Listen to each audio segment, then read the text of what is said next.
Pois bem, essa expressão, nova ordem mundial, ela sintetiza um movimento subterrâneo, né, de mudança de establishment. Então vamos explicar, nós vamos usar aqui alguns termos bem usados atualmente. Quem está assistindo reportagens na televisão constantemente vai ouvir essas palavras. Então, que mudança seria essa de establishment? Então, establishment seria a ordem ideológica, econômica, a ordem política, a ordem social de toda uma sociedade. Então, esta nova ordem mundial, ela tem também o nome de globalismo, sinônimo, né? Então, nova ordem mundial ou globalismo, mas é diferente de globalização. Globalização, nós já estávamos mais acostumados com esse termo, né, que é uma integração dos meios de produção, é um fenômeno tecnológico mundial, enquanto que globalismo não. Globalismo é um plano de tornar todas as nações, né, num único bloco político, um único bloco religioso, sem fronteiras, uma moeda única e provavelmente até um único idioma. Podemos até dizer que o mercado comum europeu é a primeira experiência prática do que virá a ser a nova ordem mundial. Então, nova ordem mundial, globalismo, mesma coisa. Okay? Eu quero que o senhor explique para essas pessoas, os nossos participantes, o nosso público, por que o título Nova Ordem Mundial? Por que exatamente esta expressão? Sim. O senhor definiu aqui a expressão Nova Ordem Mundial e o porquê desse título, pastor Sila? Sim, é porque o mundo, ele funciona com uma ordem pré-estabelecida. Se nós olharmos a ordem atual, nós podemos mais ou menos calcular que a ordem atual do mundo ocidental, ela tem aproximadamente já 20 séculos. Então, desde o nascimento de Cristo, o estabelecimento da igreja, né, até o presente momento. Então, esta ordem atual, ela está solidamente, né, fundada em cima de 3 pilares: a filosofia grega, a moral judaico-cristã e o direito romano. Então, quando olhamos um pouquinho aí, esses 20 e tantos séculos, nós vemos que a Grécia nos deu, né, os grandes filósofos, né, Sócrates, Platão, Aristóteles, né, as suas escolas, né, os seus escritos. Então, para os gregos, o objetivo supremo era o conhecimento. Já o judaísmo, né, e também o cristianismo nos legaram as escrituras sagradas, o Velho Testamento, o Novo Testamento. Então, os hebreus legaram um mundo, né, de categoria moral. Então, para o hebreu, a luz explicava a moralidade. A luz dizia tudo. Nós temos aí o Decálogo, por exemplo, que faz parte da constituição de todas as nações modernas. Enquanto que o Império Romano nos deu ali a Pax Romana, os códigos de leis, forma de governo, né? Então, esses 3 pilares formam então os alicerces, a base da nossa civilização. Agora, nova ordem mundial pretende o quê? Pretende mudar um pouco isso aí, né? A palavra-chave seria desconstrução.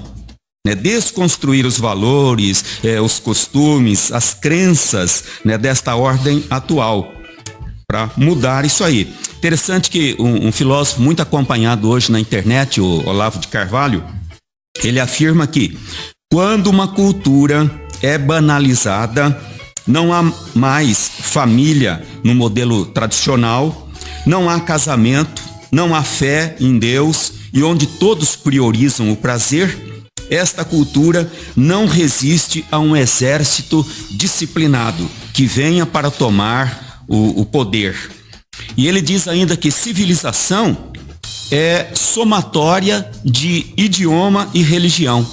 Interessante, né? Se você tira a religião, você enfraquece a sua sociedade. Pode vir outro povo e tomar com facilidade ali o país. E é o que nós já estamos observando, por exemplo, em alguns países da Europa. Países que eram cristãos, países onde o avivamento imperou, eram fortes na religião, e esses países praticamente que baniram a religião, baniram Deus de suas vidas, e hoje estão quase sendo ocupados pelos muçulmanos. Eu quero que o pastor Sila Rabelo responda para o nosso público. O senhor falou de uma nova ordem mundial. Sim. Que já está sendo estabelecida, já está acontecendo. Muita gente não está percebendo, não tem essa sensibilidade, muita gente alheia às informações. Sim. Mas o propósito da nova ordem mundial, pastor Silas, é desconstruir a ordem atual.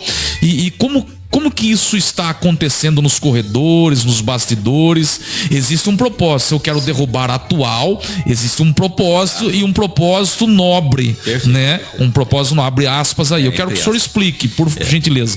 Essa desconstrução, ela já vem sendo feita, tá? Há muito tempo, né? Praticamente já há mais de um século. A princípio, uma desconstrução quase que não notada, e ultimamente uma desconstrução bem acentuada. Então, desconstruir aqueles pilares que nós já falamos, que a nossa sociedade, o nosso mundo, os valores morais, espirituais, sociais, sedimentados ali. Então nós podemos elencar aqui vários pontos, né? Até essa pergunta seria até um pouquinho mais longa a resposta, só para a gente perceber assim um pouquinho, né? Em quais frentes, né, a desconstrução trabalha, né? E é uma frente ampla de desconstrução. Por exemplo, na área da filosofia, né? Desconstrução daqueles filósofos antigos, que inclusive batiam mais com a palavra de Deus, né? Quando olhamos ali os escritos de Sócrates, Platão, Aristóteles, a gente vê que havia um alinhamento, né, com as coisas de Deus. Agora, como desconstruir a filosofia? Valorizando filósofos que poderíamos chamar de ambíguos, céticos, e que são também chamados hoje de mestres da suspeita religiosa, né? Porque eles, nos escritos deles, né, eles vão minando aquilo que é relativo às coisas divinas. Entre esses aí nós poderíamos citar, né, Feuerbach, Marx, Comte, Nietzsche, Freud, Spinoza, Lessig, Schelling, Hegel e tantos outros. Então esses hoje são muito valorizados, seus escritos. Enquanto que outros, principalmente se esse filósofo for cristão, ele é apagado. Na área do direito, qual seria o objetivo da nova ordem mundial? Criar caos jurídico. Por incrível que pareça, professor Xen. Caos jurídico, leis contraditórias, leis injustas, leis que possam trazer até ali revolta da população com os legisladores. E aí a gente observa um pouquinho, né, do que nós já estamos acompanhando aqui no Brasil, né, sobretudo o nosso STF. Na área da moral, nós sabemos que os valores, né, são os parâmetros que regem a vida das pessoas, a vida dos indivíduos. Agora, para mudar esse parâmetro, é preciso mudar quem? Mudar a cabeça, mudar aquilo que o homem pensa, né, os seus valores. Agora, destruir o cristianismo, o sistema de valores do cristianismo. Então, esse é o trabalho que vem sendo feito atualmente pela nova ordem mundial. Um escritor, Peter Kraft, ele escreveu um livro, Como Vencer a Guerra Cultural. Ele observa que qualquer corpo humano que perde o seu sistema imunológico, esse corpo está fadado a morrer. O mesmo vale para os corpos sociais. Então, as sociedades que mais duraram na história foram as sociedades moralistas. A confucionista durou 2000 anos. A islâmica já dura 1400 anos, né? A sociedade judaica, regida pela lei mosaica, né, é a que dura mais tempo, né? Já temos aí praticamente, né, 5.000 anos, 4.000 anos de história judaica. Então, a longevidade de uma comunidade é proporcional à sua moralidade. Por isso a importância, né, de se manter os valores. E a igreja, né, ela é a coluna, né, da moralidade, né, entre seus membros, né, pregando a santidade ao Senhor. Outra área, a revolução cultural, né? Então, mudar o espírito da época. Até um termo em alemão muito usado é Zeitgeist, né? Espírito da época. E isso já vem sendo trabalhado através de muitos fatores, né, que estão aí destruindo, né, a cultura atual. Então seria destruição da linguagem, inversão de valores, destruição da tradição, modificação de juízo sobre a conduta. Percebemos que há poucas décadas algumas coisas aí eram severamente recriminadas. Hoje são aceitas como que normais, né? Fragmentação da sociedade em grupos, minorias, né? Forma dualística de ver o mundo. Então hoje nós sabemos que a responsabilidade individual é base da sociedade, é princípio fundante da sociedade. É aquilo que nós chamamos de meritocracia. Faz por merecer. E responsabilidade individual. Agora, de outro lado, o que se apregoa hoje é o que nós chamamos de coletivismo. Então, o que é o coletivismo? Coletivismo é uma doutrina, né, ou um sistema social em que os bens de produção e consumo são igualmente distribuídos para cada membro da coletividade. Você não precisa se esforçar, né? Você vai ter do mesmo jeito, você não precisa, né, correr atrás, se esforçar, estudar. Interessante que nessa destruição da cultura, revolução cultural, há um comunista muito apreciado aqui no Brasil, Antônio Gramsci. Ele faleceu em 1937 e ele disse o seguinte, deixou escrito o seguinte: nós vamos destruir o Ocidente destruindo a sua cultura. Vamos nos infiltrar e transformar a sua música, a sua arte, a sua literatura contra eles próprios. Olha só que declaração forte. Vamos destruir o Ocidente destruindo a sua cultura. E é isso que nós estamos vendo, a sociedade está vendo. Ainda nos lembramos aqui, né, de fato, ocorrido recentemente aqui no Brasil, lá no MAM, né, em São Paulo, Museu de Arte Moderna, né, aquele escândalo que houve ali, quando um homem nu deitado ali, era tocado ali por crianças que estavam ali. Então aquilo é arte ou é corrupção da arte? Então o Ocidente todo, ele foi tomado por um tipo de arte abjeta, podemos dizer. Olhamos aí, por exemplo, a música, o heavy metal e as drogas estão muito ligadas. O consumo de drogas com essa música pesada, né? Os filmes eróticos, pornográficos, né? Então tudo isso aí faz parte dessa desconstrução da cultura ocidental. Um outro aspecto também, a desconstrução da linguagem. Isso aqui já é bem capcioso, né? Então toda revolução cultural afeta também a linguagem. Por quê?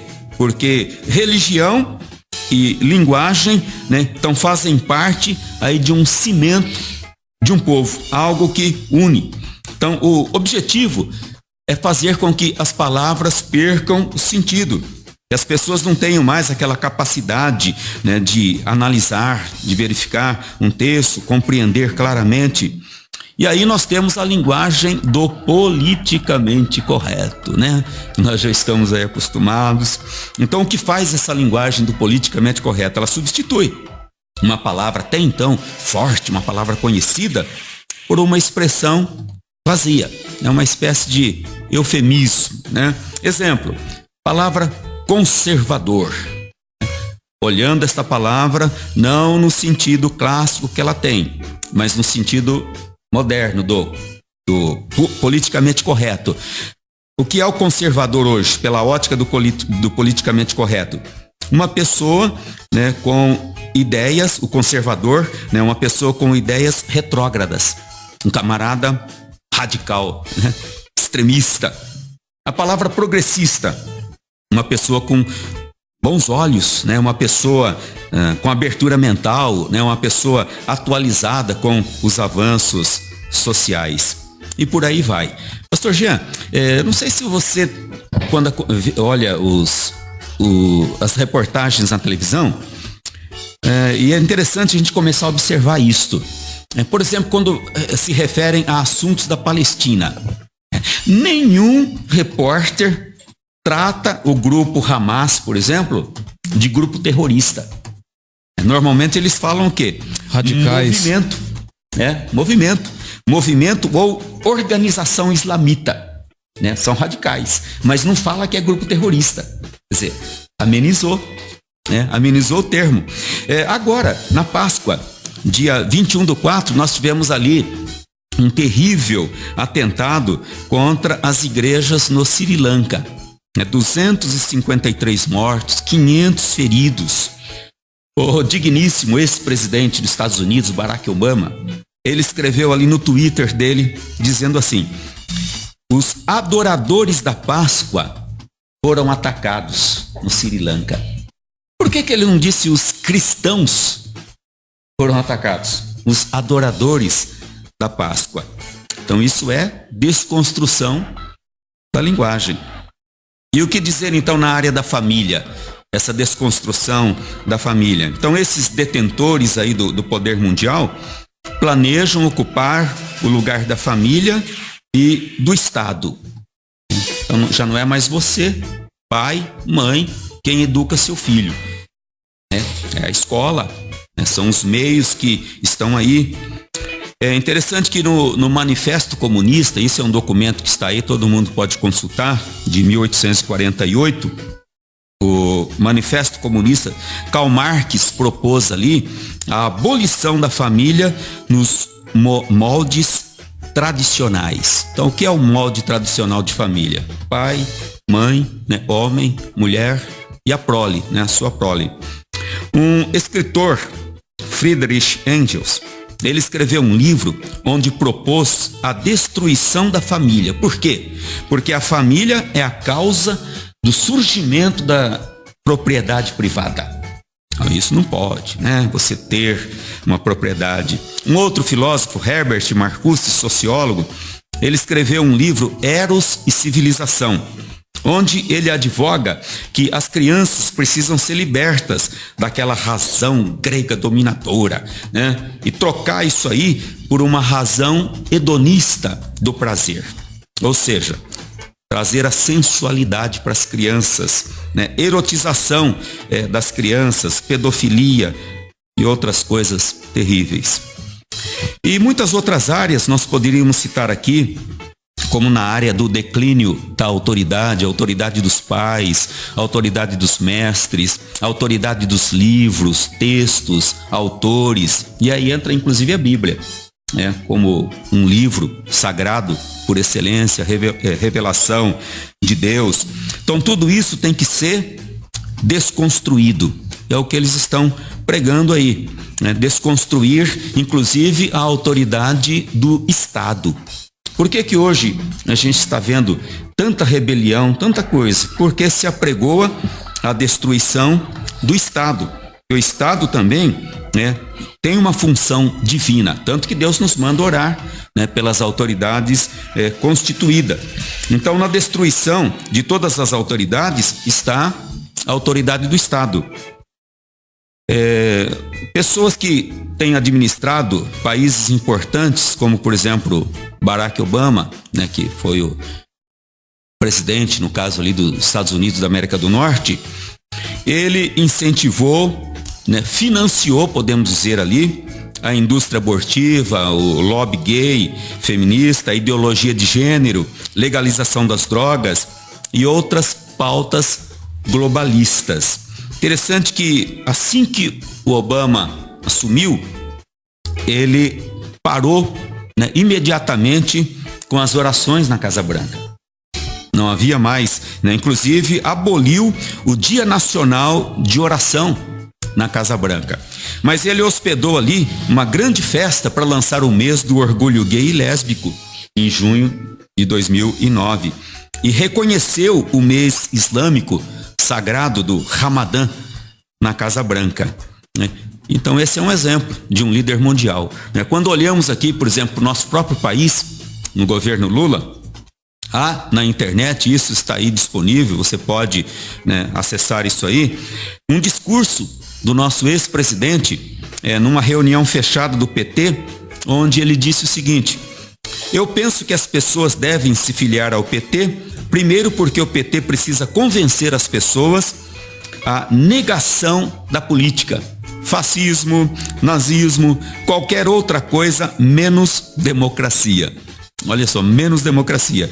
Convencer as pessoas a destruir tudo que o Estado faz. O Estado é o que menos interessa, diz ele.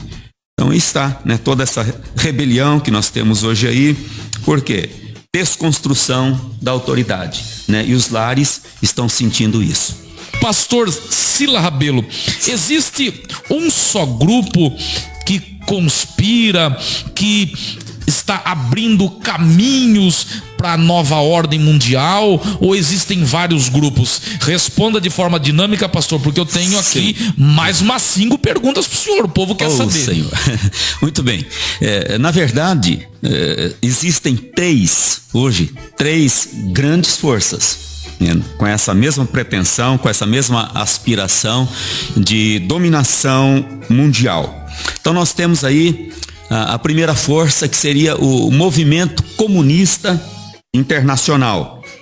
Depois nós temos o islamismo e nós temos também os globalistas, a nova ordem mundial.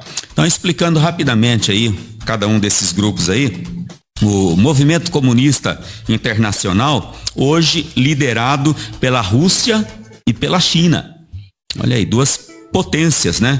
Potências, um poder político e também militar, né? Então esse velho comunismo, né, que muitos falam, o comunismo já se foi, o muro de Berlim já caiu, a União das Repúblicas Soviéticas deixou de existir e o comunismo não tem mais força hoje. Não é bem assim, né? Então nós temos aí a Rússia e a China como um grande poder político, comunistas, e eles estão aí se reinventando, vamos dizer, né? O marxismo, o socialismo, todos os movimentos de esquerda que estão aí fazem parte desse mesmo bloco aí, com esse mesmo objetivo.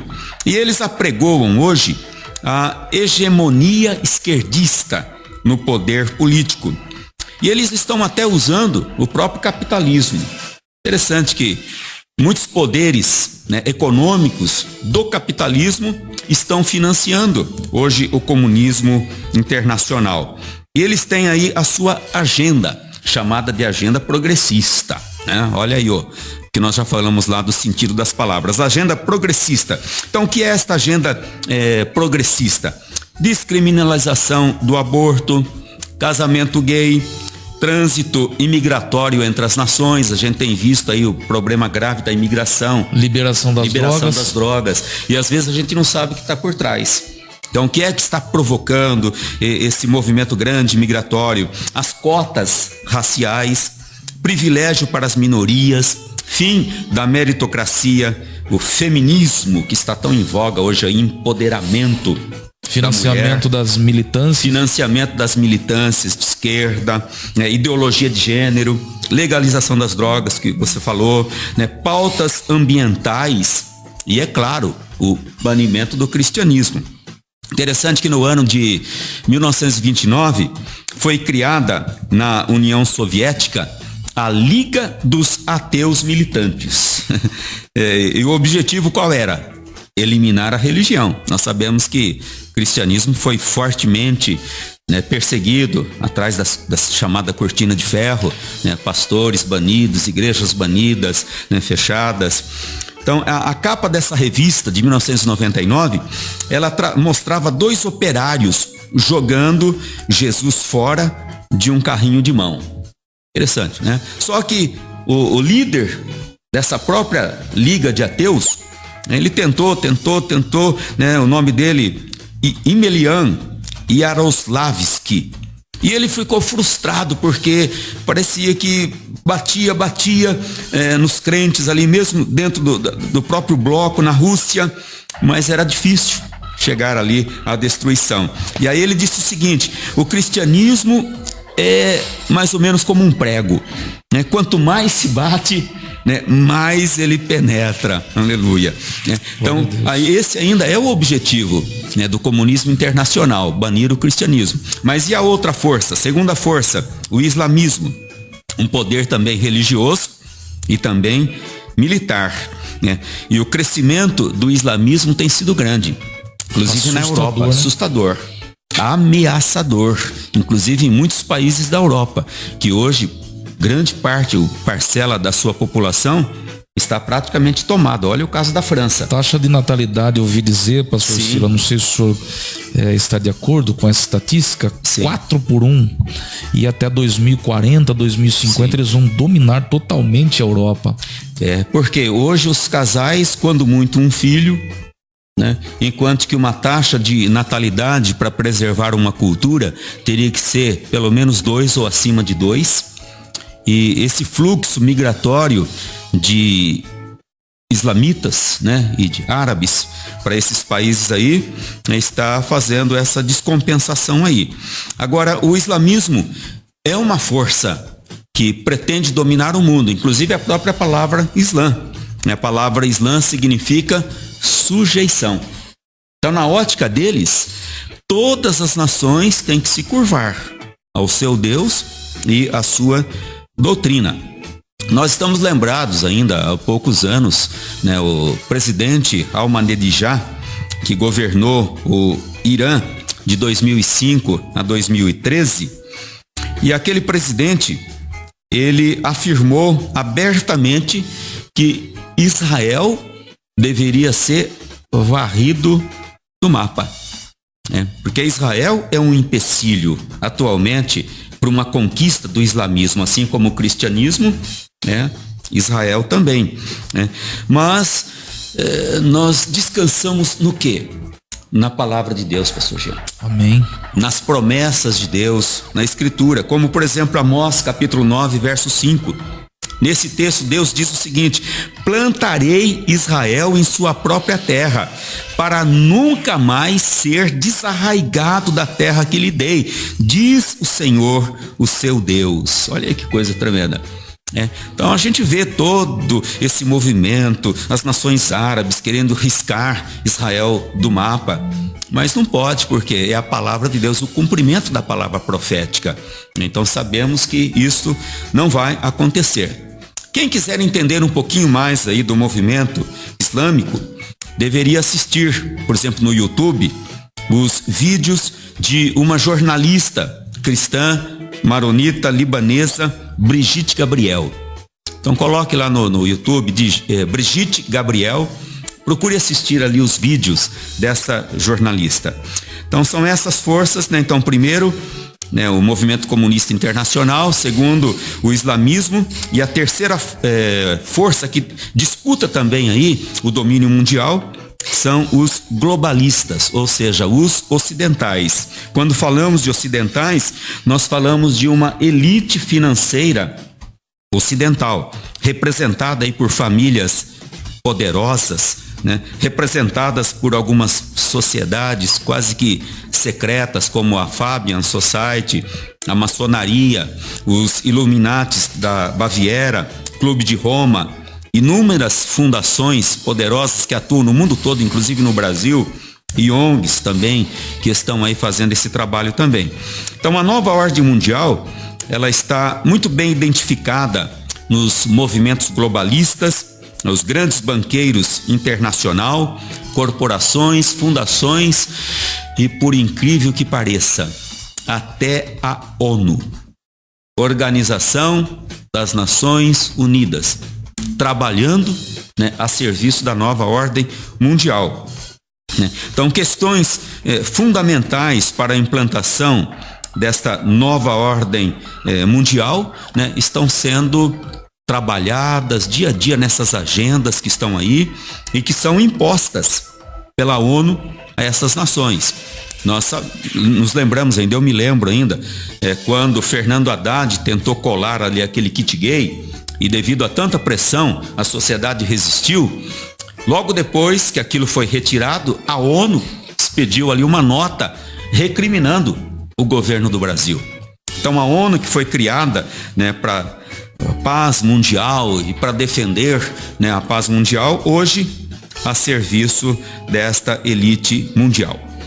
Mas o senhor fez menção dos grupos que estão abrindo caminhos aí, ou o caminho para o estabelecimento da nova ordem mundial. E desses grupos mencionados, pastor Sila, qual é o mais perigoso, o mais atuante, o mais forte, o mais resistente? Por favor. Desses 3 grupos que mencionei, todos eles estão atuando, né, fortemente, mas poderíamos dizer que a curto prazo, né, os globalistas, ou a chamada nova ordem mundial, né, é o mais perigoso. Por quê? Porque eles estão em cena no momento. Esse grupo representa toda a elite financeira mundial, né? A ONU, como já falamos aqui, está a serviço deles, né?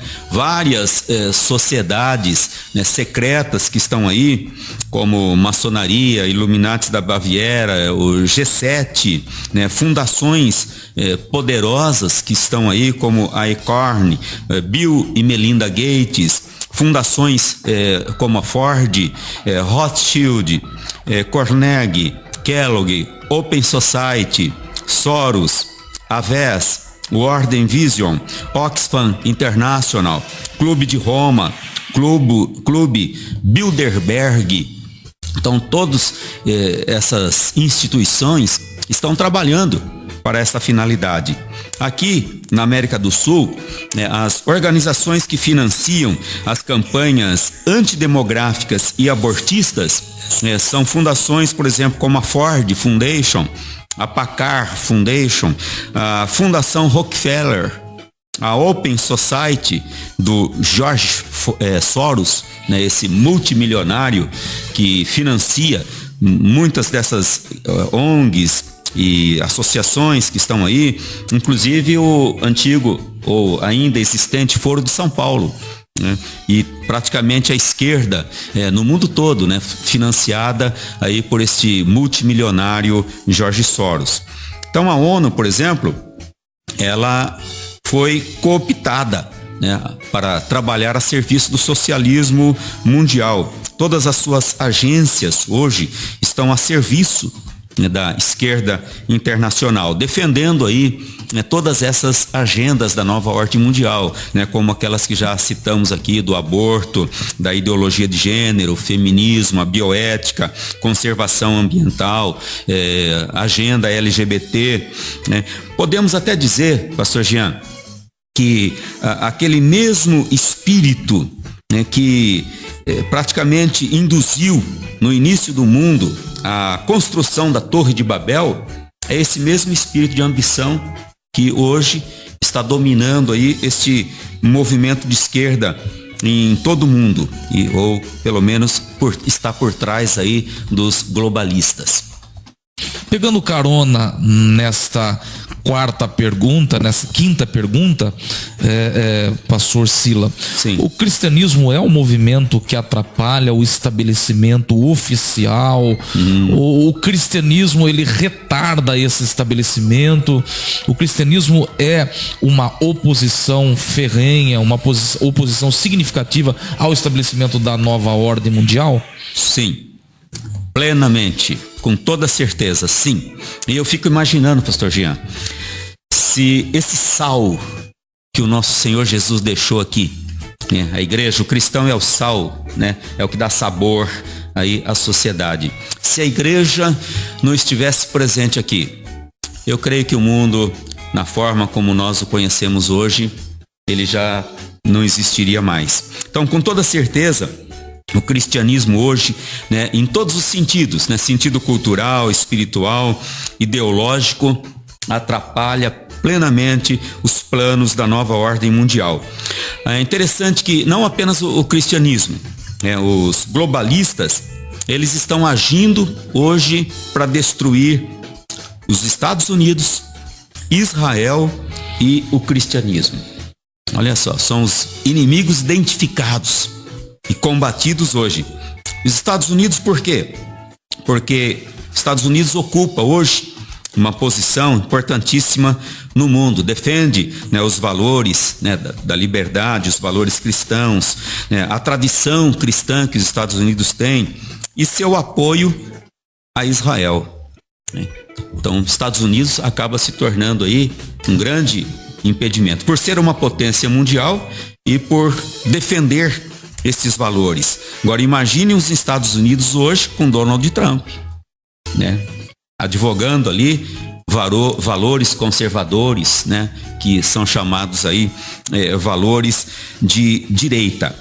Há um escritor, Peter Crift, e ele disse o seguinte: as forças mais poderosas nos Estados Unidos não são mais a igreja e o Estado. Porque os Estados Unidos, como todos sabemos, foi colonizado, né, ali com os pioneiros, com a Bíblia na mão, né, pessoas que fugiam, né, até da Inglaterra, perseguições, né, por causa da sua fé. Então esse foi o início daquele país, um país forte. Então a igreja sempre teve ali uma posição muito forte, importante. Então esse escritor diz que hoje Harvard e Hollywood estão ditando as coisas nos Estados Unidos. Interessante que Harvard, uma universidade conceituadíssima, e que foi formada por um cristão autêntico e genuíno. E hoje luta contra o cristianismo. Então, primeiro, destruir os Estados Unidos. Segundo, destruir Israel. Por quê? Porque Israel, a destruição de Israel tem uma conotação espiritual, né? Além da potência que é Israel, em todos os sentidos, cultural, militar, né? Israel, poderíamos dizer que é o cumprimento da palavra profética. Texto, por exemplo, de Ezequiel, capítulo 37, 21, lá diz assim: soberano Senhor diz: tirarei os israelitas das nações para onde foram. Então eles foram espalhados no ano 70, né, para todas as nações. Então nós tivemos aí praticamente a extinção, o fim, né, do Estado de Israel, como era conhecido antigamente na sua terra. Então a promessa de Deus: vou ajuntá-los de todos os lugares ao redor e trazê-los de volta à sua própria terra. Então isso é a palavra de Deus empenhada. Então, quando olhamos para a história de Israel, nós temos aquela certeza: Deus está no controle da história. Pode nascer uma nação num só dia, aí de repente, 14 de maio de 1948, Israel renasce. Os judeus voltam, né, para a própria terra dos seus antepassados. E aí começa, né, esse tempo moderno de Israel. Então a promessa de Deus empenhada aqui, que Israel seria colocado aqui sim na terra. E isto é prova da veracidade da palavra de Deus. Aquilo que Deus prometeu através dos profetas, Deus está cumprindo. E é interessante que não apenas cristãos começam a perceber isto, mas pessoas que nem estão tão ligados com a Bíblia. Como, por exemplo, o filósofo que já citei aqui, Olavo de Carvalho. Olha só, pastor Jean, o que o Olavo de Carvalho declarou recentemente. Ele disse: a existência de Israel é uma necessidade absoluta para a defesa dos direitos fundamentais da humanidade.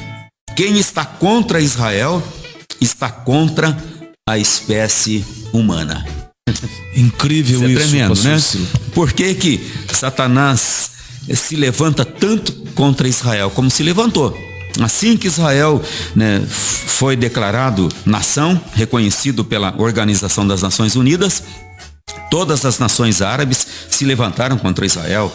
Nós tivemos ali aquele levante, depois nós tivemos a guerra de 1967, quando quase todas as nações árabes, né, participaram daquele ataque a Israel, e Israel venceu. Então, destruir os Estados Unidos, destruir Israel e destruir o cristianismo.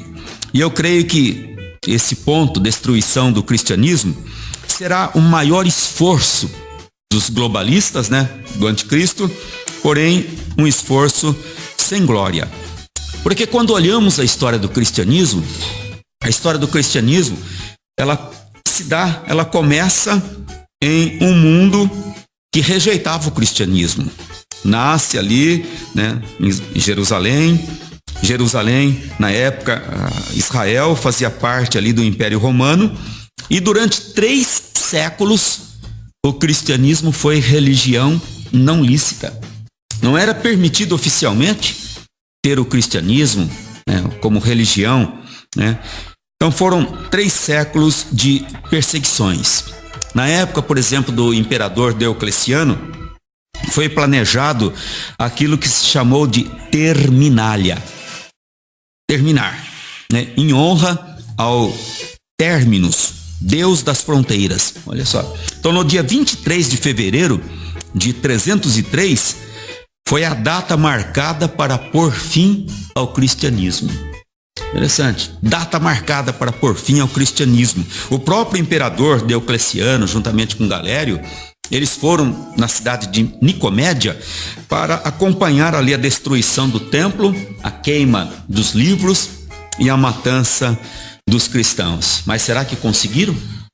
Em 303? Não, né? Antes, passa-se algumas décadas e o cristianismo é reconhecido como religião oficial do Império.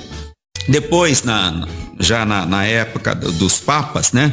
A Igreja Papal da Idade Média, ela oprimiu também a Igreja de Cristo. Na França, nós temos ali a história dos valdenses, uma perseguição terrível. E o que dizer da matança? Outra matança oficializada. 22 de agosto de 1572, dia de São Bartolomeu. Então, qual era a intenção? Exterminar todos os protestantes. Conseguiram? Mais uma vez, não conseguiram. Isso pode ser lido no livro de John Foxe, né, Os Mártires, livro dos Mártires de John Foxe. Agora, nós sabemos que o Senhor Jesus já havia nos advertido, né, que aqui no mundo nós seríamos amados ou odiados? Odiados, né? Nós temos o texto bíblico de João 15:18, onde Jesus diz: se o mundo vos odeia, sabei que primeiro odiou a mim. Olha aí. Então Jesus foi o primeiro rejeitado, odiado, no Império Romano, os judeus quiseram se livrar dele, né? E nós também, o cristianismo também é odiado no mundo todo. Então a igreja, graças a Deus, ela resiste. Por quê? Porque está profetizado: as portas do inferno não prevalecerão contra a igreja do Senhor Jesus Cristo. Graças a Deus. Então essas forças todas estão aí atuantes, né? Mas a guerra é grande. Eu quero que o senhor fale sobre a pessoa do anticristo. Este personagem enigmático, esse sujeito que com certeza está sendo ou ainda vai ser fabricado no laboratório de Satanás. Quem é? Quem será? Qual a nacionalidade? Será ele um judeu ou não? Né? São questões que estão ainda ocupando aí, né, a mente dos estudiosos, né, porque fala-se de um acordo com os judeus, né, e provavelmente então sua nacionalidade, né, será judia, mas não sabemos, né? Então esse personagem enigmático, né, ele virá. Não sabemos ainda se já está entre nós. Alguns advogam que ele já está entre nós, está sendo preparado para isto. Mas interessante que, pastor Jean, que não há como falar em nova ordem mundial, né, sem falar no anticristo. Porque o anticristo será aquele que vai assumir o governo mundial. E aí nós temos então as referências bíblicas, né, que ele será o governante mundial. Então nós temos referências bíblicas sobre ele. O apóstolo João, por exemplo, ele já no primeiro século, quase final do primeiro século do cristianismo, ele alertava ali os cristãos. 1 João, capítulo 2:18, João diz ali: filhinhos, esta é a última hora. Assim como vocês ouviram que o anticristo está vindo, Já agora, muitos anticristos têm surgido. Por isso sabemos que esta é a última hora. Então a Bíblia fala de anticristos que surgiriam, e eles surgiram aí pelos séculos. Estude a história da igreja, e nós vamos encontrar aí esses anticristos que surgiram.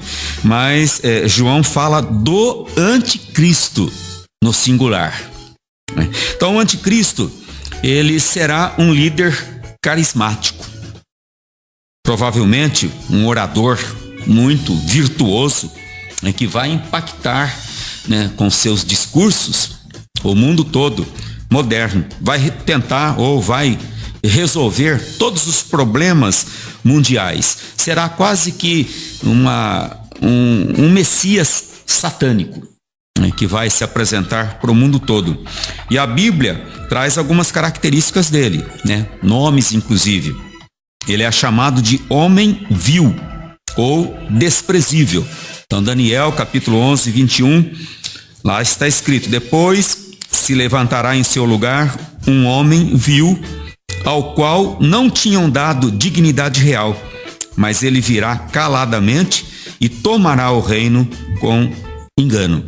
Então uma pessoa com uma fala, agradável, macia, sedutora, podemos dizer, persuasivo, com certeza, tanto que ele vai conseguir, impor ao mundo que a solução estará com ele.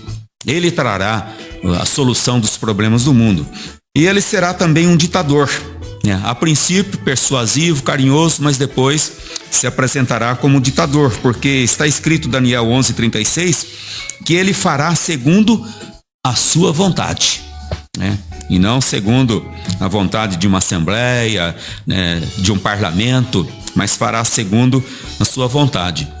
Ele é chamado também na Bíblia de homem da iniquidade e filho da perdição. 2 Tessalonicenses capítulo 2, verso 3, diz assim o texto: ninguém de maneira alguma vos engane, porque não será assim sem que antes venha a apostasia e se manifeste o homem do pecado, o filho da perdição.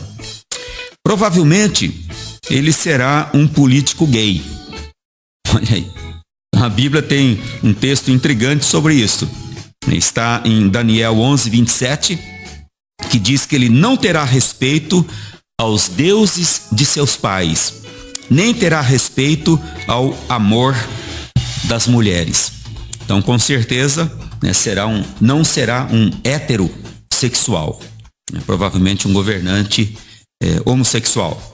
E ele controlará a economia mundial. Então, esse é outro ponto interessante, que todos os trabalhos que vêm sendo feitos, já vêm preparando o mundo para isso. Um mundo praticamente sem dinheiro, cédulas, notas, um mundo tudo controlado, pelos cartões de crédito. E no texto de Apocalipse, capítulo 3, 16, 17, diz que nesse tempo ninguém poderá comprar ou vender se não estiver dentro do esquema do anticristo, do controlador mundial, Então aí entra o famoso número da besta, e diz que os governantes todos entregarão a ele o domínio, em Apocalipse 17, 13, Então haverá o consentimento, de todas as nações, e ele estará então no controle pleno, completo, Então aí nós temos o grande dilema, e o pastor Jean é expert aí em escatologia, e poderá explicar muito bem, se já não explicou aqui nos seus programas de escatologia, a marca da besta, o número 666, o sinal na mão ou na testa, a implantação dos chips, Eu estava falando isso tá aí ontem sobre isso, pastor Silas. Sim. Ontem na nossa aula. E muita gente acredita que só o chip será necessário para que a pessoa absorva o sistema do anticristo. Sim. Mas na verdade nós entendemos que haverá um juramento. Porque se assim fosse, só a implantação do chip fosse necessária, eu teria um tranquilizante ou algo que fizesse com que a pessoa perdesse a consciência e o chip seria implantado. Mas para que a pessoa absorva de fato o sistema do anticristo, toda essa plataforma, será necessário um juramento. Assim como Hitler exigia um juramento, a bandeira, a sua política, o anticristo também o fará.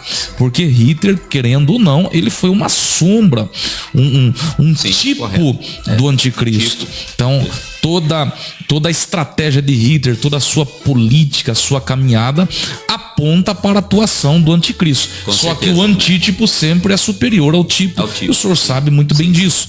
Então o anticristo fará, haverá um ato solene para que a pessoa, assim como nós cristãos verbalizamos, anunciamos a nossa fé publicamente em Cristo, o anticristo também exigirá a publicação da fé e da aceitação dos seus adeptos ao seu sistema. Tanto que será adorado como Deus. Exatamente.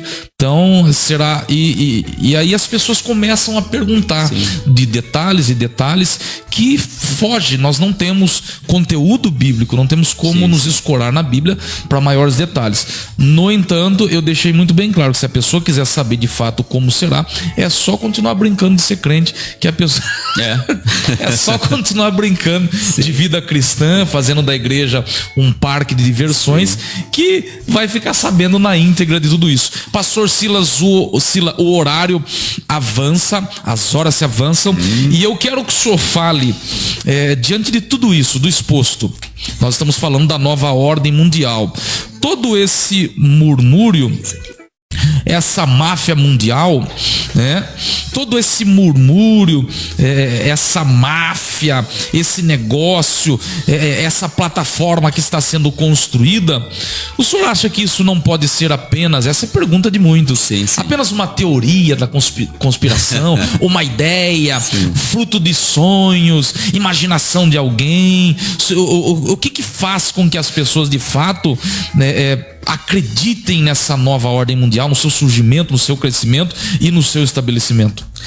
Gostaríamos que fosse apenas teoria da conspiração, mas o que temos percebido, estudado, a gente observa que não. Então é possível sim que a qualquer momento aconteça algo muito sério aqui no nosso mundo e que vai precipitar realmente o controle, ou o começo pelo menos do controle mundial. Então, só para termos aí uma ideia, pastor Jean, a nova ordem mundial, ela planeja ter apenas 10% da população que nós temos hoje. Hoje nós temos quanto? 7,6 bilhões. Caminhando para 8 bilhões. Caminhando para 8 bilhões de pessoas no nosso planeta. Portanto, mais de 6 bilhões, quase 7 bilhões serão exterminados. Agora, como que vão fazer isso aí? Talvez induzindo guerras, conflitos, uso do atômico, propagação de pestes, coisas assim. Guerra biológica. Guerra biológica, que vai dizimar muitas pessoas. E eles estão prevendo também uma outra coisa muito interessante, e eles estão preocupados com isso, que é a chamada quarta onda tecnológica. Então essa quarta onda tecnológica seria a inteligência artificial.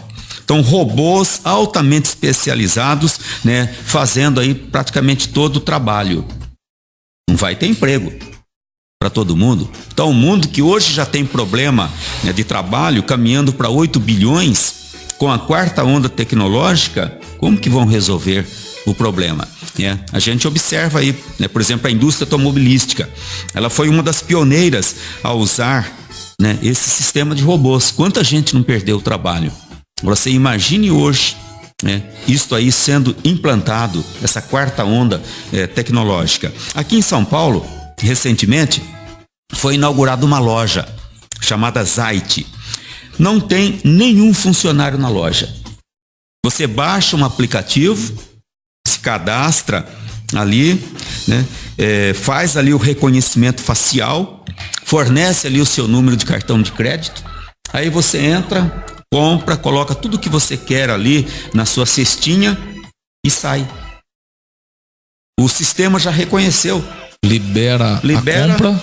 Já debita automaticamente no seu cartão de crédito. Então isso já aqui em São Paulo. Imagina como a coisa está andando tão depressa. Então imagine os mercados, os bancos sem funcionário nenhum, não precisa mais, mercados e tantas outras áreas aí. A mão de obra sendo anulada, substituída. Exato. Então o que mais incomoda hoje os arquitetos do novo mundo é o crescimento populacional do mundo. Então algo vai acontecer, né, que bilhões vão perder ali, né, as suas vidas, né?